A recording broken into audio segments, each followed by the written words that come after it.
The year is 1110 BC. In the Near East, two powerful kingdoms stand poised for conflict, Babylon and Elam. Babylon, with its grand city and legacy of Hammurabi's law, controls the fertile lands of Mesopotamia. Its kings, eager to secure trade routes and expand their influence, look eastwards. There, in the land now called Iran, lies Elam. Elam, a kingdom with its own ancient culture and fierce warriors, has long been a rival to Babylon. The Elamites, skilled archers and horsemen, pose a constant threat to Babylonian interests. The two kingdoms share a border along the Tigris River. Control of this border and its lucrative trade routes is vital for both. For decades, tensions have simmered between them. Raids and counter-raids across the border are common. In 1110 BC, these simmering tensions erupt. The spark is a dispute over control of a strategic border city. Both sides believe they have a legitimate claim. Neither is willing to back down. The result is a war that will consume both kingdoms and leave a lasting mark on the ancient Near East. The Babylonian Elamite War of 1110 BC is a brutal and bloody affair. It is a war of sieges, raids, and pitched battles fought across a wide swathe of territory.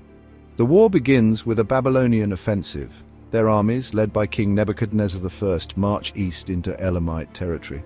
They aim to capture key cities and cripple Elam's ability to wage war. The early stages of the war see a series of Babylonian victories. Nebuchadnezzar I proves to be a skilled military commander. He leads his forces to capture several important Elamite cities. Yet, the Elamites are a resilient foe. They fight fiercely to defend their homeland. Under the leadership of their king, Shutruk-Nakkhunta, they launch a series of counterattacks. The war drags on for several years. It becomes a war of attrition. Both sides suffer heavy losses, cities are sacked, fields are burned, and thousands of soldiers are killed in battle. The tide of war ebbs and flows, but neither side is able to deliver a decisive blow. The Babylonian Elamite War is shaped by the actions of several key figures. On the Babylonian side, the dominant figure is King Nebuchadnezzar I.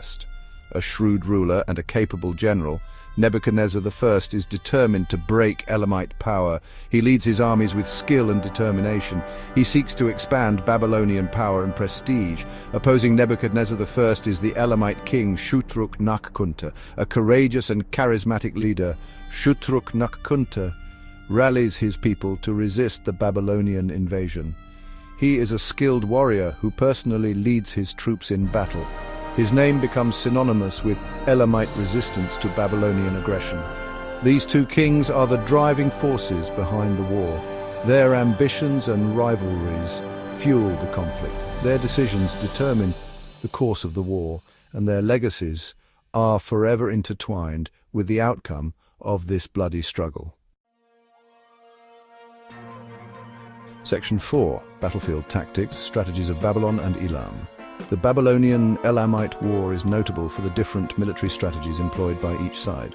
The Babylonians, with their larger armies and greater resources, rely on a strategy of attrition. They aim to wear down the Elamites through a combination of sieges, raids, and set-piece battles. Babylonian armies utilize chariots and infantry armed with spears, swords, and bows. The Elamites, facing a more powerful enemy, adopt a more fluid style of warfare. They rely on their skilled cavalry and archers to harass the Babylonian armies. They avoid large-scale confrontations, preferring to strike quickly and then melt back into the countryside. Elamite warriors are renowned for their skill with the bow. They are also adept at fighting from horseback, giving them an advantage in mobility. These differing strategies reflect the strengths and weaknesses of each side. The Babylonians, with their superior resources, can afford to engage in a long and costly war of attrition. The Elamites, outnumbered and outgunned, must rely on their mobility and tactical skill to level the playing field. Section 5. Conclusion: the lasting impact of war. The Babylonian Elamite War of 1110 BC has a profound impact on both kingdoms. After years of conflict, both sides are exhausted. The war ends in a stalemate. No clear victor emerges. A peace treaty is signed. The border between the two kingdoms remains largely unchanged. However, the war weakens both Babylon and Elam.